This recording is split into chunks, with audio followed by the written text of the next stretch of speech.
سلام عزیزان. این داستان کفش‌های کهنه. پیرمردی هر روز صبح زود کنار در ورودی پارک می نشست و کفش‌های کهنه‌اش را در می آورد. یک جفت کفش نو از کیسه ای بیرون می آورد، تمیزشان می کرد، می پوشید و بعد با لبخند کودکانه شروع به قدم زدن می کرد. مرد جوانی که هر روز از کنار او رد می شد بالاخره یک روز نتوانست جلو کنجکاویش را بگیرد.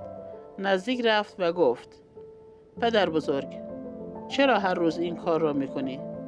چرا کفشهایت را همینجا عوض میکنی؟ پیرمرد لبخند زد و گفت: چون اینجا دقیقاً همین جایی است که 20 سال پیش توی همین پارک با همین کفش‌های کهنه دنبال نوه‌ام دویدم و خندیدم. اون روز آخرین روزی بود که تونستم راه بروم.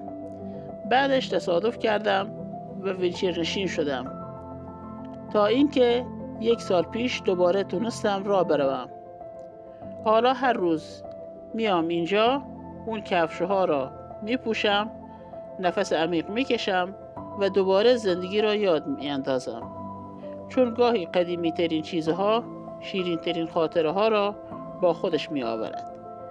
اگر این داستان و کتاب‌های صوتی علاقه دارید، کانال ما را دنبال کنید.